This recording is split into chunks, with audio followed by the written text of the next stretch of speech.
Breaking news, villain is not a...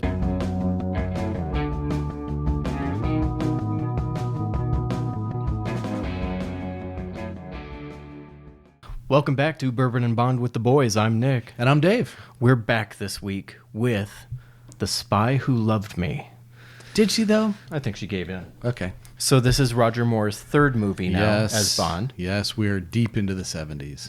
It shows. Yeah, it does. The good news about all that is, here at Bourbon and Bond with the Boys, Bond is only half the story. And we have kind of been waiting for tonight because we have something we've both wanted to try. And it is on tap for tonight. We're talking about, of course, Willet Pot Still Reserve Bourbon. And if you are a true Bond aficionado, you knew this one was coming. I'm expecting that those of you who are really into Bond foresee our selections long before they happen because they're obvious to you, right? So the tragedy that was Thunder with Smoked Mesquite, right? That's a no-brainer. You were expecting that. I will admit some of our selections might have a crooked road that connects them, but those of you who are really into Bond, I mean, you're sitting there and you're going, I love James Bond. I know everything about Bond. I know that Spy Who Loved Me, and I know that The Spy Who Loved Me stars Barbara Bach as the main Bond girl. You also probably know that Barbara Bach was married to one Ringo Starr, infamous drummer for the Beatles, whom she met on the scene of a movie they starred in together. Now, the reason this bourbon goes so perfectly is Willet Pot Still Reserve is one of those bourbons that has gone back to the old-fashioned way of distilling bourbon, which is using a pot still. Pot still looks very much like that bottle. Big base at the top. And it's kind of old-fashioned. It's old-fashioned, you might say, kind of like the way a caveman would make bourbon. Coincidentally, the movie where Barbara Bach met Ringo Starr was called Caveman, as you can see here. And so, appropriately, we have selected the caveman-esque Willet Pot Still. I know that one was That's a stretch. a tough one. It was a stretch. What really happened is we've both seen this bottle for many years in the liquor store, and we've always thought, that would be interesting. Anything to in a try. bottle that cool has to be good. It's got to be good, right? We wanted to try this just for that, and we thought, well, got to make it align somehow. It wouldn't align with any of the other movies. It aligns here, though. Quite nicely. We made it Caveman. happen. I tell you, the personal Caveman. services we do for these people. Personal service. You're welcome. All right. Are you going to do the deed? I'll do the While deed. you do, I will tell you that our desire to sample the bourbon in the fancy bottle is quite common, and people are generally made fun of for such things. So if that's what you're doing, don't admit it in public or at the liquor store. This is not a well-respected bourbon. This is a 94 proof small batch. It's about $50, $55, not expensive, aged in new white oak casks, and Willet doesn't actually say a lot about it. They don't talk about it on their website. As I said, it wasn't very well respected. We're going to listen to the... Oh, that's solid. Ooh. That was a solid performance. All right. When it came out in the mid-2000s, most people speculate they were borrowing liquid. This is sourced whiskey that then they aged. And so it was only after they revamped their distillery that they started using their own wheated bourbon as the source for this. And so it's had a bad run, but as of late, it's getting more and more respect. The bourbonculture.com made a statement of this being a gigantic bong masquerading as a bottle of bourbon, which I think is hysterical. I'm anxious to see if any of the accusations are true or if this new iteration is improved. I'm just looking forward to trying it. Will And it? now we have an Pot still. excuse. So, cheers. Cheers.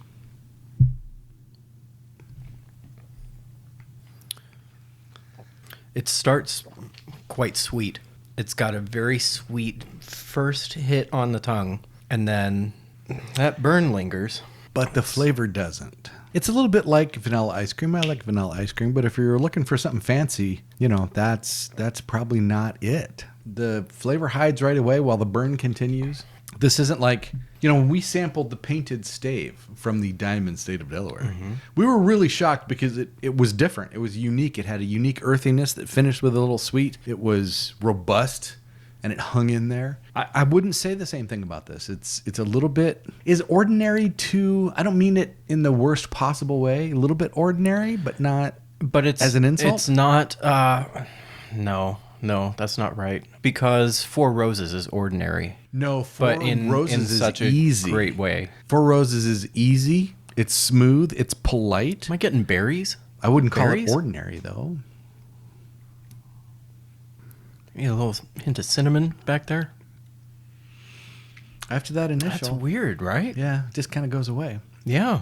You kind of have to make your mind up on what exactly you're tasting before it leaves your mouth. It's very strange. It's not unpleasant. It's not bad. No. It's a little bit on the ordinary side. Now, we're going to take a break brought to you by our typical sponsor, Ice. Okay, so we've got some ice. Got a little ice. Let Got it, a little Death Star we'll going. let it sit, or Let's sample it along the way. It's not worse. you know how ice usually opens it a little bit more. It doesn't do that here. No, it's not doing that. You might as well just put in a Make it cold. a cold stone or a whiskey stone. Yeah. All right. Well, then let it Let's sit some more. and Yep. cure and Yep. see if that does anything. In the meantime, should we I think we should Dive dive in? on in. Okay. Let's go. This is The Spy Who Loved Me. This is 1977, released in August in the US, which means I wasn't quite, but almost 11 years old. And I was reeling from the recent release of a sci-fi classic that blew up my life, Star Wars. And so, obviously, this will not be my favorite movie from 1977, but let's dive in and see what we get. It's still Roger Moore. As Nick said, it's his third. We still have Bernard Lee, Desmond Llewellyn, Lois Maxwell, keeping with the trend that is going to chase through all of the Roger Moore movies. No Felix Leiter. Excellent villain, very famous henchman, and the aforementioned Mrs. Ringo Starr, Barbara Bach, as our primary Bond girl. So we've got our mostly regular cast of characters back with us Yeah. again. I think we should just start right off with the plot. I would like to suggest that before we get into our rating categories, we have a very brief conversation / explanation for our viewers about the scene, because it's going to keep coming up and it is going to impact multiple categories in the scoring. Yeah. Okay. All right. Let's get after it. There was a movie that came out several years ago from DC Comics called Man of Steel. It was the first of the new DC movies about Superman, starring Henry Cavill. It was an excellent movie, except for about 8 minutes that I routinely skip in that movie because it just damages the movie. In much the same way, there's one scene in this movie that is so horrifically bad that it loses some random points here and there, plus 4 specific bonus deductions, one each from 4 specific categories, because it's so horrifically bad. It's so close to unwatchable. It almost ruins the whole movie for me, to be quite honest. And we'll cover this later on, but when a scene stands out so prominently in your mind as such a dumpster fire, Yeah. you don't want to watch it anymore. And Well, that's funny you should say that, because I find myself doing this. I'm watching the movie, the scene comes on, and without even thinking about it, my arm goes and grabs the remote. It makes me want to change the channel. Yeah. Oh my God, it's bad. Yeah,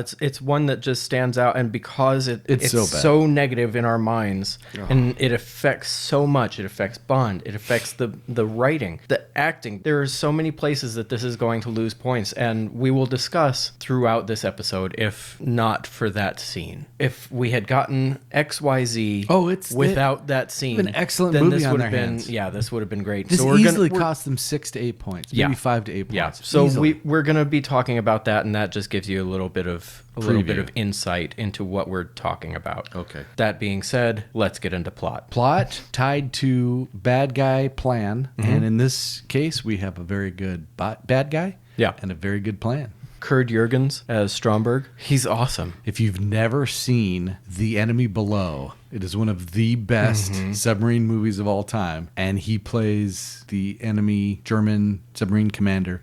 Great movie. He's great in it. He's just a great actor. Has that gravitas. So we've said before that the plot really follows the plan of the villain. And in this case, Stromberg wants to kill humanity and live in peace under the sea. That's really what he wants to do. That's Thanos territory. He Yeah. is not blackmailing anybody. Nope. He's not trying to steal. He just wants to get rid of him. And Bond says in trying to negotiate with him, right? How much do you want? How much to not do this? And he says, What are you even talking There's about, no guy? number. It's gonna happen. I want this, Yeah, right? This isn't about making money. No. This is about people suck. Yeah. And they're just going to pollute the sea. If I can get rid of them, I can live in peace. Yep. So if we're just talking about the plot being the bad guy's going to kill all of humanity and live in peace by himself in harmony with his sea friends. Psychotic idealist. He's nuts. He's insane. He's awesome. That alone lends to the plot. I think it's an 8. It's an 8. It's an easy 8. There are some things, like we said, that damn scene, but there are some other things throughout that are kind of weird and strange about the movie, but they don't detract from the plot. The plot's so good and he's so good that you forget the idea of stealing a British and a Soviet submarine in order to pit those two countries against each other and start a war. Reminds us of a previous plot where the bad guy was trying to capture satellites to start a war. It's so good you don't even bother thinking about that because we're not holding the world ransom. We're not stealing gold from Fort Knox. We're not trying to hypnotize overprivileged 20-year-old girls so that I can destroy all agriculture on Earth. This is a true psychotic idealist wanting to destroy all Earth. There's no price tag. I just want to be in peace under the sea. Yep. It's awesome. 8 out of 10. Yeah. We had a tough one this time for Bond. He lost quite a few points here. This is one area where he lost points from that damn scene. So we said there are 4 categories that impact. So, we really didn't say what the scene is. There is a scene where Bond and Triple X drive out into the desert to chase down Jaws to steal the microfiche. And what occurs at the ruins where he leads them is appalling and tragic and a crime against humanity. It's a comedy within a Bond film. It's a comedy skit. It's a Three Stooges skit. It's shameful, right? Yeah. And so one of the 4 categories that loses a point will be James Bond because he's an absolute clown in this. Yes. And it's one after the other. He hits us with so these bad. bullshit clown nose zingers is what they must have been thinking they were doing. It's bad. Let's talk about his acting. I wrote down now, that damn scene aside, he's still starting to be a clown a little bit. Right? How does a spy, 007 no less, become so vaginally distracted that he gets defeated by the magical cigarette lights out thing? Yeah. Everybody in the theater sees it coming, but him. But he's 007. I mean, that was bad. I could have called that. That was so bad. His acting is a 3 out of 5. I think we gave him a 3. I think so. And maybe we were generous. And this is what we had discussed previously, is that this is being written for him, so we don't need to punish his acting per se. The writing sucks. The writing sucks balls. So, does that really come out of his acting? No, not reasonably. So let's go with a 3 out of 5 for his acting. Yeah. Now we go into masculinity. Like you said, how is he distracted Oh my God. to get the poison cigarette in his face? Bad. He fumbles the ball all over the place. Right. He's not a great spy in this. We hadn't discussed it, but that's what it is, right? He's traipsing around in Cairo in his bell bottoms and the wrong gun and, all this kind of stuff.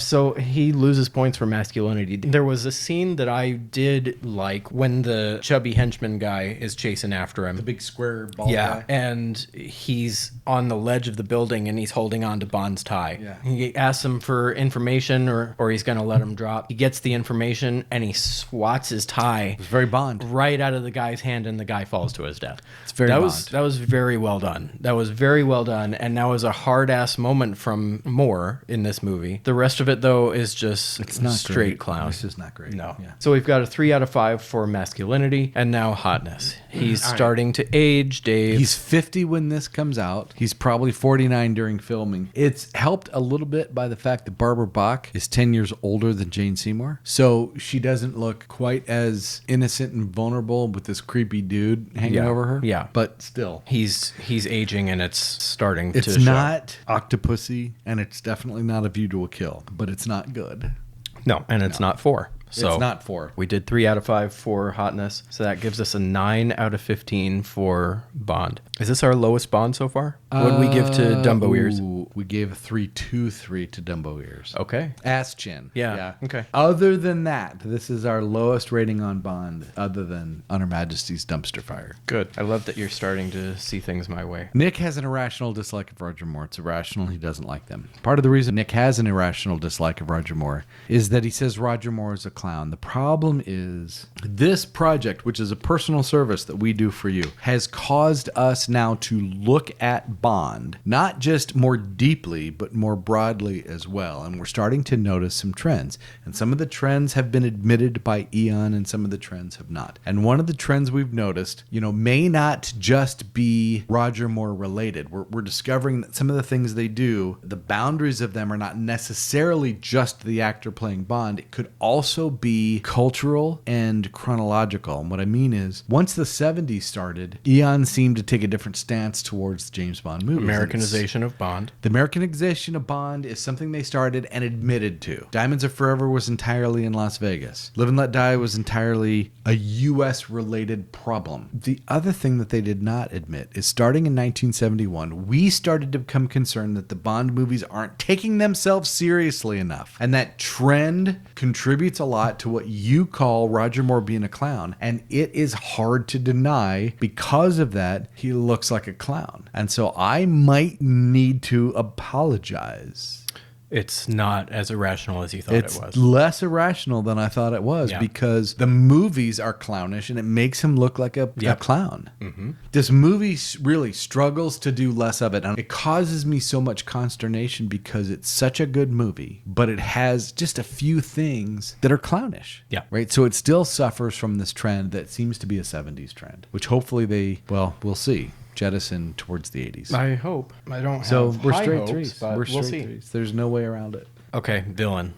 We've already talked about Stromberg. He's absolutely fantastic. He has a great presence on screen. He has a great voice. He's a wonderful actor. And we talked about Connery. He grabs your attention and you watch him. And that's what Kirk you Jenkins do says the same every single time with Stromberg. Yeah. He's just excellent. It's a great villain and a great actor, and the combo is undeniable. Mm-hmm. It's undeniable. And he plays it so understated because he knows his presence is doing all the work. So it's he's enough. Not overacting. He's definitely not Jonathan Pryce, who, oh my God, he's just awesome. He's excellent. Scary. Yeah, so this is our first 10. We gave Did you give him a 10? I thought we gave him a 9. I gave him a 10 I have him out of listed 10. as a 9. Either way, this is our highest rated. Both of us have rated him higher That's than fair enough. anybody Yeah, else. that's fair enough. So He's just awesome. Yeah, he does a great job. Iconic name, iconic layer, and the killing of his secretary when remorseless. he drops her into the shark tank and watches her, and then he goes on and kills the two scientists. Cancel the 20 million transfer. That's what we want from a Bond villain. He's absolutely cold as ice. As soon as he murks these two scientists, he blows up their helicopter and gets on the phone and just calm as can be, just cancels the transfer of their funds for securing the info for him. He's just single-minded. This is what I want. This is what I'm going to do. You're either useful to me or not. And what I think was really, really a cool touch, they never really discuss the fact that he has webbed fingers. It just shows up and nobody says anything about it. So you see it or you don't see it. He is a denizen of the sea. Yeah. He's awesome. He's great. So I've got him at a 10. Dave's got him at a 9. Whatever is running over Dave's face at the end is what we agreed on. But we did end up with the same final score, so we'll see where we wound up changing things. Yeah. All right. Henchman. Big surprise here. This is one of the most well-known and seemingly scariest. But when you come to Bond, right, this is the first henchman you would think of. I would guess. Close. Yeah. Right. I mean, you think Odd Job, maybe Jaws. Mm-hmm. Jaws is the henchman. He's the dude who is terrifying and who is that constant presence as you look over your shoulder. He's the one that's coming after you. That's Nightmare fuel. Yeah, that's what I remember him as. I remember him as, scary as hell. As you can't escape him. Jaws sucks. I don't remember him the same. Dude. I mean, it wasn't the same at this age. Rewatching it with an eye to, it was difficult to watch. It really was. And he contributes mightily to the scene and loses points from the scene. I think a lot of it is it's the movie, right? It's the writing, it's the choices that they've made. He did what he was told. That hurt Jaws. Yeah. Because you've got this giant of a dude. And he's indestructible. He's an ugly son of a gun. He's just indestructible. And, they decide that he's going to bite people to death. Okay, all right. If you decide that your henchman is going to bite people to death, there should probably be blood on the people that he's bitten to death. That's the first problem. If he bites someone to death, they're going to bleed. We don't need to show a whole bunch of gore, but there needs to be at least red paint on a shirt when he's bitten someone to death. It's bad. I would also like to submit that if someone was about to bite me to death on the neck, here's what I would not do. You would wriggle. You would do fight something against it. Do something. Oh my God, please don't bite me to something. But they... and they just stand there. It's trash. Not scary. And because he's such an imposing character, we wanted to give him we wanted to give him all 5 the points. I expected to give him 5. We wanted to give him all the points. As we watched this the first time, we thought, "Ooh, this is not what I remember." Awful. And then when we watched it the second time, you really realized that holy shit, this guy kind of sucks. You can't rate him as kind of sucks because he sticks with you, right? He's unkillable. He is always there. He bites a freaking shark to death. Let me give you 3 points. Can I give you the 3 points? Give me the 3 points. 1, he's ginormous and imposing. Number What 2, is he, 7? He's huge. Yeah. And thick. Number 2, he's indestructible. Mm-hmm. I mean, they drop a car on him. They drop his car in a house. They do whatever they do. He's indestructible. Yep. Number 3, he bites a shark. And that's turning the tables on the damn shark. Absolutely. That was awesome. And there was blood in the water when he bit That the was shark. it was That's an awesome crazy scene. how that works, right? Threw him You in the bite water. something to death, there And is it blood bleeds, there. yeah. Okay, so we've got 3 out of 5 for Jaws. And he earned the 3. Yep. And we blame We blame the movie. Eon for the 2 he lost. Yep. Okay. Bond girls. Yeah. Let's start with Triple X. We'll start with Barbara Bach. Triple X. Wrong one. What? Wrong one. Wrong one what? There she is. The original Triple X. Barbara Bach does... Oh, she doesn't act too good. She's not a great... Listen, she was in Caveman. Yeah. That's where her career went. That's like a step up from Monkey See, Monkey Kill. What is it? Serial Apis. Serial Apis. Yeah. Serial Caveman is only like one step up from Oh my God. Serial Apis. Well, and it starred Ringo Starr, which tells you all you that need tells to you know. all you need to know. She's sufficiently hot, and her character makes sense as the agent for the other country involved in this scheme. Yep. And she shows up in the hottie Bond girl outfit at the end. She does. Yep. Absolutely. So she just can't. You know, she and just can't act. she does show up several times in revealing dresses, and she looks good. And there's badassery. So we've got a 2 for acting because yeah. she just doesn't do it. And we started at a 3, but after the rewatch, we had After to the bring it rewatch, down. it's got to come back It's down. not good. Yep. Hotness, we put her at a 4. 4, she's and solid 4. we'll come back to this because I think we both had 5s, or at least I had a 5, and I dropped it for 2 reasons, and those 2 reasons are coming up next. Oh my God. And then character, she's a well-established character. She's a good character. We have the backstory of, Bond killed her boyfriend or her whatever. That is an interesting twist, but that mostly goes in plot. I count it towards her character. It's one of her driving factors. Okay. So Motivation. Yeah, it's motivation, and she's seeking revenge. So we have that backstory established. We have the why and the how of are they working together. We've got Gogol and M getting together and saying, hey, now you're together. Great. It's not this mysterious thing that just happens. Why does it just happen? Right. They put it in front of us and explain what's going on. So she gets a 4 for character, I think. They did a decent job of explaining why she's there, who she is, and why she's doing the thing that she's doing. So 2-4-4 for Babs. That's what I got. Now, the reason This was a shocker. that Barbara Bach This was shocking. only gets a 4 for hotness Oh, wow. is because of Naomi. Oh, my gosh.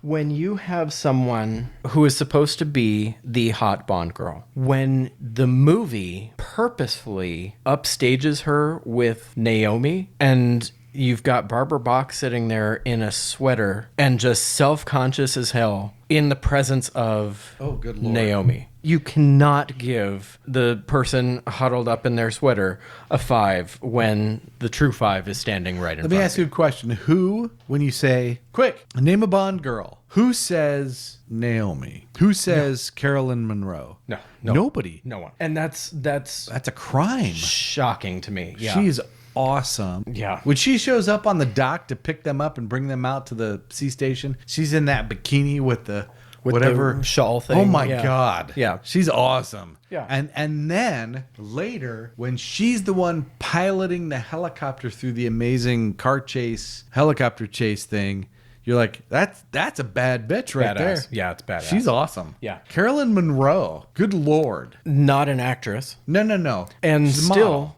still, her acting was better than She had- Barbara Box. Great talent. Yeah, truly and honestly, she got a 3 for acting because she wasn't in a lot of scenes, but when she's in there and she has dialogue, she gives her dialogue just fine. She's alluring. She's a little bit dangerous. Yeah. She's playful. Yeah. She pulls it off. She gets a 3 for acting. Yeah. She gets a 5 for hotness because the God. movie told us. Oh my God. And this is one of the few things that this movie got absolutely right is that she's a 5. Thank you to this movie for showing us that we're exactly us right. to the lovely and talented Naomi Campbell. The only thing she gets hurt on is character because we don't know where she came from, why she's there, No why or how is she flying this helicopter the way that she's flying this helicopter, which whoever was doing that was a serious Hell badass. of a- Serious badass. So her character does get dinged. We put her at a 2 for character. But for an unknown, Oh yeah. 352. 352 for Naomi. Lord. Well done for her. That puts us in a little bit of a tricky spot. We're but rescued. We're rescued by peripheral babeness. There is a character who on IMDb, her character name is Log Cabin Girl. No kidding. Nope. This is Sue Vanner, who is the girl he's cuddled up with at the beginning before he does the ski thing and the bad guys are chasing him. And she's Yeah. And then worthy of peripheral babeness. Olga Becerra plays Felica, who shows up and she kisses him in order to be the human shield he's going to use to stop a bullet. Mm-hmm. There's Valerie Leone, who plays the hotel receptionist. Yep. Boy, does she play the hotel receptionist. She sure does. And then there are 4 characters who in IMDb, their character name is Arabian Beauty. yeah, in the tent, right? They're hot. Yep. So a lot of peripheral babeness. So we've got peripheral babeness. Yeah. So the average of Triple X and Naomi, we have some half points in there.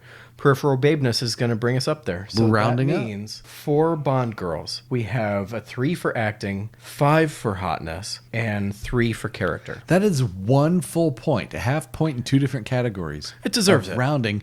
The because of perif, all the perif did a great job. A ton of perif. And it's hard penalizing Barbara Bach, but I would penalize her all day long. I'll bet you would. Whoa. Yeah. Did I say that out loud? I think so. I'll cut it out. I'm not going to cut it out. So we've got an 11 for Bond girls. Yeah, a worthy 11. A worthy 11. Yep. Action. Wait, how are we doing? I'm okay.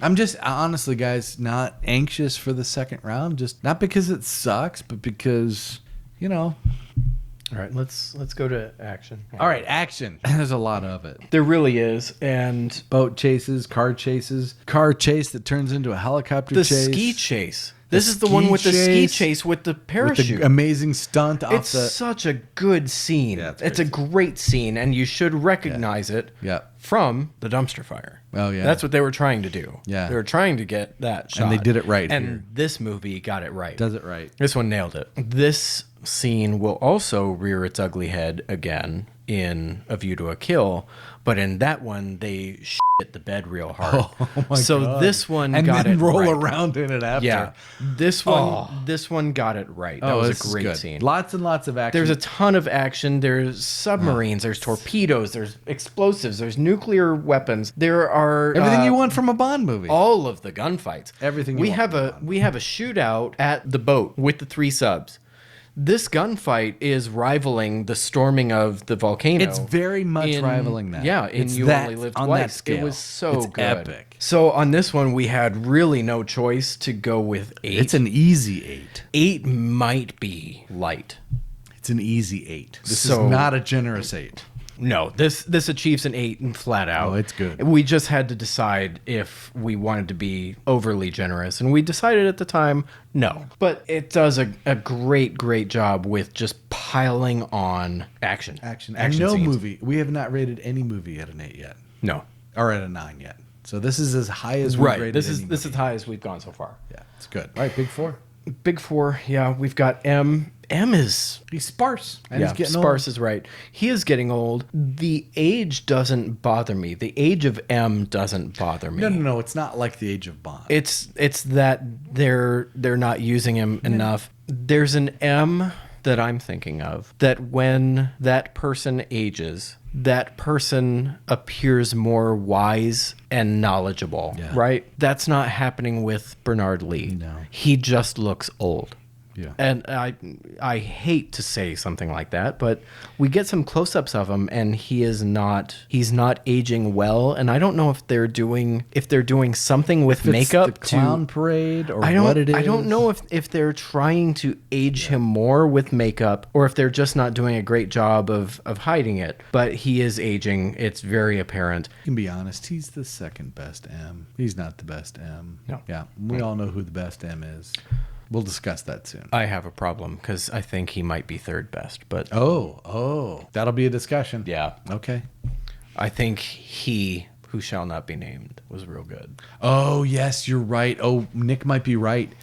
Bernard Lee might be the third best M. Oh, you are correct. It's okay. We'll We'll move get on. back to that. We'll move on. So We'll get back to I've that. got M at a 3 out of 5. I got him at a 3. He's a 3. Yeah, let's stick with it. Here's what we don't have to debate. Q. Q's a 5. Easy. He's just a freaking 5. Yeah. He shows up on location. Here's why Q is so awesome. A, he's awesome. B, he's Desmond Llewellyn. C, he shows up on location to deliver a kick-ass Lotus Esprit. That's right. And it's kick-ass. Yeah. All right. Now, listen, we've decided that no car on its own can earn a 5 if it's not an Aston Martin. To earn a 4, you have to be kick-ass. It's a badass This car, is a dude. kick-ass car. so good. And it's a pretty good car. It's a strong 3, and we're leaning 4 right before the moment when it turns into a friggin' submarine. Yeah. Which is awesome for a Bond movie. All right. So Q delivers us the car. Oh, yeah, he does. So Q's Q's a awesome. 5. There is potential arguing about Moneypenny. She's wasted again. She is. Again, Completely. we said this.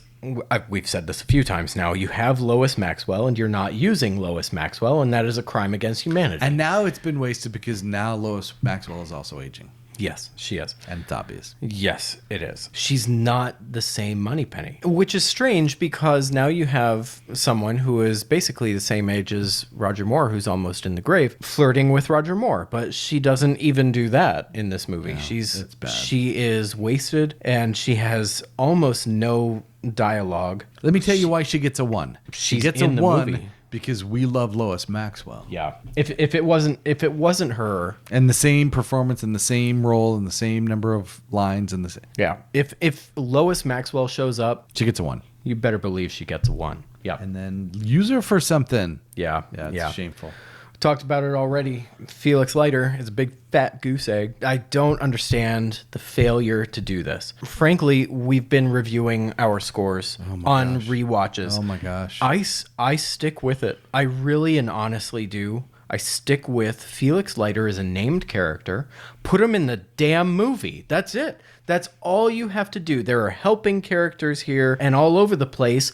Make one of them Felix. You know whose That's fault it. this is? I'll tell you whose fault this is. This is Jeffrey Wright's fault. If Jeffrey Wright had not broken our lives by playing Felix Leiter, we could just dismiss him. But Jeffrey Wright is so awesome, and he's such a good Felix Leiter, it makes it impossible to take him off that list. Yeah. So we're going to keep penalizing all the Roger Moore films that won't use Felix Leiter. They just I don't understand. It's going to get worse. We're going to have much Oh, worse yeah. conversations Yeah. when Pierce takes over. Use the name. We all know the name at this point, It's right? because of the books. I'm sure it's because of the books. I don't know about that. It's got to be because of the books. I don't know that I want to believe it, but whatever. sucks. Felix is a 0, so that puts us at a 9. piss poor Anemic. 9 out of 20. It's not a good showing for the big 4, and we've said if you get zeros in just a couple of places, it's going to pile up, and it's piling on top of this piece of shit. I did want to tell you something. Talk to me. I wanted to tell you that, Nick, nobody does it better. Ugh. Nobody. Yeah, let's bring it right into the credits montage. I'm so sorry, Carly Simon, but this is not a Bond song. It's a good song. The problem is, no matter where we end up with that debate, it isn't a Bond song. It's the Holly Holy of Bond songs. If you've seen the movie Here Comes the Boom, and Henry Winkler has Kevin James come out to Holly Holy, that's what this movie does. That's what this song does to this movie. It just sucks all the energy out of it. And I agree that nobody does it better. It's just that it's not a Bond song. It's not a Bond song. And I think you started off rating this rather high. Because it's Carly Simon, it is a good song. It's a fine song. A 70s song. It makes great appearances as an instrumental throughout the movie, but this is not a Bond song where you open the movie. And we've talked about a song that we know right off the bat we're not going to enjoy. If that is accompanied by a great transition into the credits, it's happened. It gets more points. It gets more points. This does neither. It doesn't do that. It doesn't do that. I started with a 5. I let you talk me down to a 4, and I don't feel bad about it. Strong 4 for the song. And the visuals aren't I liked them bad. better than you did, I think. Did you put them at an 8? I gave them an 8. This is where we did it. There's a lot. There is a lot. Visuals. Yeah, there is a lot. I'll give you that. We have a lot of Gymnastics. They're naked on the barrel of a gun. Yeah, I mean, and just full on naked women. It's what you expect from the credits montage. It really is. It's good. It really is. So I gave it an 8. I was about ready to give it an 8 on the rewatch, and then I saw the goose stepping. There was one bad little moment.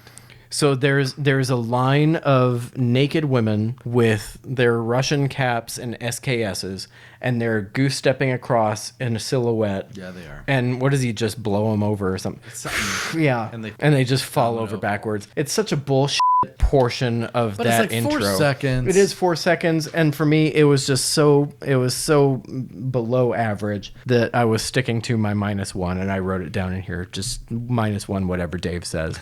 So, well, here's the thing: with us 1 point apart on action and 1 point apart on the visuals, we end up with the same general score. correct. So I'm giving it an 8. He's giving it a 7. Either way, it's good. It rates high. I'll tell you what, I'm just going to clarify this right now. I'm going to give you the 8 on this one and you the 9 on Villain. So we'll go with your scores. That way we don't ups have the whole movie a point. No, that way we don't have the 10 for me. Oh. For Villain, right? It drops right, mine by 1 You drop it to and a raises 9. yours up. Breaking news, Villain is not a 10 yet. There we go. Okay, it's been resolved. Yeah, it'll roll all It'll over roll Dave's right face in a across little my- bit. yeah. So for credits montage now, we have a 12. Is that what 12. you've got? 4 and 8. Yeah. Okay. Moving on to Bondness. Bondness did not do bad. It's not terrible, but it's skimpy. Booze is skimpy. Booze is 3. Yes, that's skimpy. No. Look, how No, the easy next one is are these skimpy. 5 points? How easy is it to get 5 points? Have Bond order a martini, Yeah. or even have Barbara Bach order one for him, Which she does. which she does. Yep.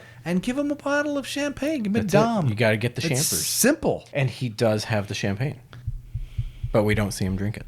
This is a problem for us. He does have the martini. He does drink the martini. They deliver it. He drinks it. There is the line. Barbara Bach orders the martini for Bond, saying he'll have a vodka martini, shaken, not stirred. Because she's done her research on him. So there is the line. Yep. There is the martini that he drinks. He does drink it. And there is a Dom Perignon 52 at the In end. the escape pod. Yes. Which he does not drink. That we don't see him drink. He's doing something more important. We have a bit of a conundrum here. He doesn't say the line. We don't see him drink the champagne. We decided we were going to dock that a full 2 points. That seems mighty harsh to me. Here's where the 2 points come in. There's no other boozing. He doesn't drink the champagne. And he doesn't order the martini himself. And those 3 faux pas, I think, could add up to a full 2 points. Maybe they add up to 1.7 points and we are forced to round. I mean, that's just all there is to it. Okay. All right. If he had anything else, if he was sitting with a so-and-so and had a glass of whiskey, we've done that in the past where, oh, don't you remember? He had whiskey Yep. with Tiger Tanaka down Yep. in his blah, blah. We'll count that. But he didn't, there was nothing else. Okay. Right? Fair enough. So I think we were fair to give it a 3. I think this is an area that we might take some heat for because we are being harsh. But I think we're in the right. It's a free 5 points, man. I Just think we're in do the what right. you're supposed to do. Yep. So for booze, we've got a 3 out of 5. Quotability is light. And quotability is another area that's getting punched in the tooth by that damn scene. You can count on Roger Moore's James Bond when it's that big moment and something has happened and someone has died and there was a cool scene and he's won and it's ended and he's standing there and he's looking over the whatever, where Sean Connery says something cool and Timothy Dalton says something cool and Pierce Brosnan says something cool and Daniel Craig says something cool. Roger Moore will most likely say something stupid. And it just happens so often. And this is part of the writing. He has an opportunity to say something, and it is just such a stupid line. So often Yeah, it's stupid. yeah. I did write them down. There was a good one. When one is in Egypt, one should dive deeply into its treasures. That's an okay line. With the 4 Arab hotties. That's an okay line. That's a great line. And we know he's on his way to bang one of them. We know that. Yeah, absolutely. All these feathers and he still can't fly. I wrote, kill me, please. That's stupid. Kill me, please. It's just stupid. It's awful. Where Jaws drops the car into the house and the chickens all go around. I don't know. Yeah, it could be. I've wiped it from my memory. Yeah, I don't know. You'll find her figure hard to match was pretty good. But that's really it. The vast majority of the ones that you take away from this are one-liners that suck. I don't need to say that. What? I think it's a 2. It's a 2. Yeah. I think it's a 2. It could easily be a 1, but there's some that Stromberg gives us, like cancel the 20 million. There are some that we get here and there that aren't total trash. But yeah, let's go with a 2 out of 5 for quotability. Gadgets. It's not strong. There's a microfiche reader. Who cares? No one in cares. The absolute least. Yep.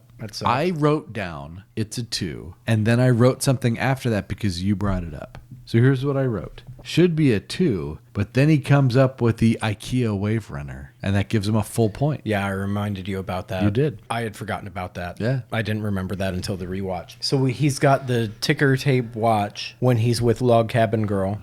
That honestly should lose him a point, but it is a gadget. And then he has the microfilm reader. Who cares? And when he's going to rescue Triple X, it's another Little Nelly situation. Some right? assembly required. Yeah. Q has sent him a skidoo, and off he goes. Who's to say that Ants kind of ride skidoos, Derry? All right, so we've got a 3 out of 5 for gadgets. Just because there were 3 gadgets, let's give it that many points. Okay. Locations bums me out, because we have to give it a full 5 hey, points. look. Austria, Egypt, Sardinia, under the sea. He Yeah, does the right he's stuff. all over the place. Yeah, I it's a wrote 5. down Cairo, Alps, Morocco, like you said, Sardinia, and then in the Bahamas when they did their And the undersea shots. lair. It's badass they did a undersea good lair. job. It's a So 5. locations gets a 5. The car. Okay, we talked about it. Here's where we go. It's a Lotus Esprit, which is Fully loaded. not a cool car. The Equipped? one that we got was a one cool that- car, the way but it a was Lotus equipped was cool. Esprit in On its general, own? it's just a poor man's sports car, is how it was referred to, right? It's like a foreign DeLorean. It's not really a But this cool one was car. fully loaded. This one was souped up If to the max. you have a spy car that turns into a friggin' submarine, You get 4 points. It's gonna- awesome. I almost blurted out, you get 5 points. You would get 5 points If it was an Aston. Period. Because this was not an Aston, He loses 1. it loses 1 point. But that's all. It's It's an awesome car. It's a fantastic car. Badass car. And that gives us a 17 out Yeah, of 25. that's what I've got. It did okay there. There were no zeros at least. Now we come to production quality. And that damn scene. Yeah, this is gonna take a hit. It just is. I just want to get through this. Let's hit it. Production quality. The 70s music was tough. It's embedded in the 70s, and there's some 70s background music, and that's tough, and it's got to take a hit. The scene is hard to deny, and it's got to take a hit for the scene. This would score much better if it wasn't for some of these silly things. We've got Bond holding the wrong gun again. I don't get it. We're so far along in this process. How hard is it to get that right? When he's in Cairo, or kind of following after Jaws, we've got Bond holding a Beretta, what I believe is a Beretta 81. Could be a 1934, but it's not a PPK. Then we switch the scene over, and now Bond has his PPK again. I don't understand why we can't get this It right. keeps happening. He gets one gun. Stop giving the I mean, it guy keeps a happening. different gun. If someone brings a different gun onto the set, fire that person. It keeps happening. Just get rid of that person and don't put it in Roger Moore's hands. That's all you have to do. There's somebody, maybe the cinematographer, who is overriding the armorer and saying this will look cooler. Yeah. Whatever it is, it's a mistake. Yeah. We've got the funky music interludes. They're just terrible. Music is bad. Just terrible. When Amasova, Triple X, is in her Russian uniform, with Bond in uniform on the submarine, and all of the American soldiers, okay? She's in her Russian uniform, and I believe has an Astra Cub and just sticks it in her belt to Mexican carry that thing. What are you doing? You're already in uniform. Put on your sidearm and you're getting ready to go into what they think is, going in undercover. Either you're because not she gonna doesn't be want to get armed captured. because you're afraid of how the American or the British or whoever, or you've got it in your holster on your hip. It's absolutely ridiculous, and there's no reason for it. And if she's prepping for a gunfight, then she's wildly unprepared. And if you're going in undercover, then you're messing it up, bud. Can we talk about the ending and the music that comes up with the ending? Oh yeah, that was next. That one whole point has to be deducted just for that. Yeah, that was next. And I wasn't sure if the ending needed to be X Factor or production quality, and frankly, I think it's both. The chorus line ending is God, an absolute bag of ass together. It's so sucks so hard. This is the one that had the Chitty Chitty Bang Bang writers, wasn't it? It did. I think. Okay, it showed. And to close a Bond movie like that, it's a sin. It's worse than that. We talked a little bit about The Man with the Golden Gun, where this whole idea of not taking yourself seriously and clowning through the whole thing was rampant. You have a good movie on your hands. You take the scene out of this. You have a very good movie on your hands. Yeah. You can't close it better than that. You can't finish it better than this. This is why it's so frustrating. If you have a clownish movie on your hands and then you do this, we're like, that was dumb. But when you have such a good movie going on and you make this kind of a mistake, it's extremely frustrating. Yeah, it's a complete disconnect from any Bond movie ever. It's frustrating. It sucked. And how dare they? I've got production quality at a 6. Because so much of it was good. The lair was good. The explosions were good. The chases gunfights were good. The helicopter chase was good. Helicopter's good. The ski chase. So much of it was good. Yeah. So I think what we did was we gave it a 7, and we took a point from that damn scene. Yeah. So it's a 6. So it's a 6. But X Factor's going to get hit hard. X Factor's getting hammered. We're doing this because there are two things that we love, not as much as our wives, but we love bourbon and we love Bond. Yeah. And when you make James Bond a joke, that's unforgivable. It really is. So it's taken a huge hit on X Factor. Yeah. Because of all the things that stand out as negative just up front, right? Without that damn scene. Yeah. When he captures Jaws by using a magnet. No, hate it. I hate it. There are 10 ways you could it. have done the magnet thing better. The clowning, the no blood, the shitty writing. It doesn't appeal to me. This is not a movie, like we've said, that if it's on TV and I'm scrolling through, this ain't one I'm stopping on. And I'm going to say the fact that they have a good movie on their hands and the bed so hard with it, I think that fact alone loses 2 from X Factor, because it's not like they had a crappy movie and, we got to figure out some way to make it appealing. Right. They have a good movie on their hands. They had and then the bed. almost all of the elements. It's right. You've got all there. Everything right you have a in great front of you. Actor playing a great villain. Yep. Right. Everything's right in front of you. You've got a popular actress playing a Bond girl, and you've got her in that red whatever suit the strappy for thing, absolutely no reason, and we don't care at the end,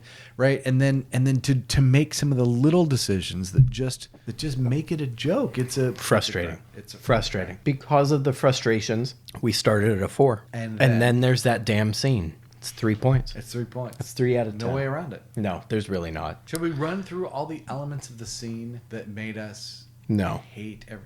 Okay. I don't think so. You need to revisit that again? No. All right. If a movie is so flawed that you really need to remake it from scratch, that's bad. But when you think to yourself, my God, if I just had 30 minutes in the editing booth and I could make this movie better just by cutting a few things that are tragically bad. If you had 30 minutes in an editing booth, this thing goes up by 6 points easy. Yep. Without doing any reshoots. Just take something out and live with the consequences. If you goes up remove 6 that points one probably. scene, it goes up points. And it would be a well-scoring movie because of that scene and all of the areas that it subtracts points from.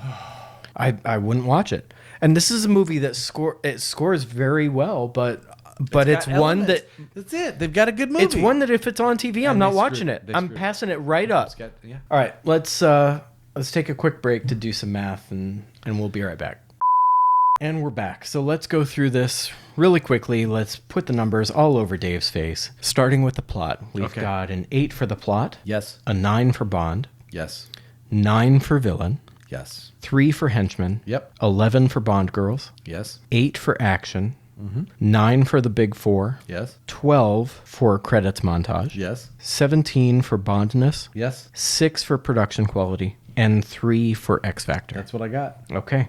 That puts us at a 95. 95. Out of 150. Yep, that's what It's I got. not a bad score. It's not. It really is not. And it's got all kinds of potential. It has a bunch of elements in it. It's got significant hotness in the Bond girls. It's got a great car. It's got some excellent characters in it, but because of the things that we've already called out, it just doesn't stick well with us. It's got the makings of a good Bond. Of wasting all of that by the two trends, the Americanization trend, they've kind of already figured out that was stupid and have abandoned it.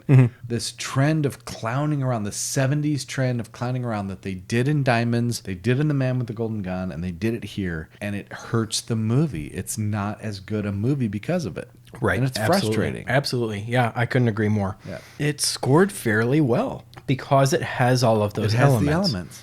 Has a great bad guy. It doesn't carry through with them.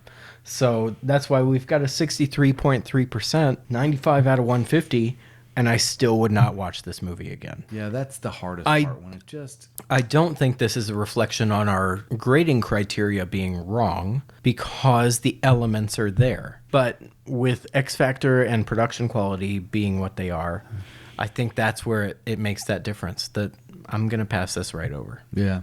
Yeah, and we've said this before, right? Like if, even if Dr. No came on, there's enough interesting to watch there that I'd pause for a while. It's the origin story. From Russia. If Thunderball was on, I'd watch to the end or to the next commercial. Yeah. If Twice was on, that's a I'd start watch. from the beginning. Yeah.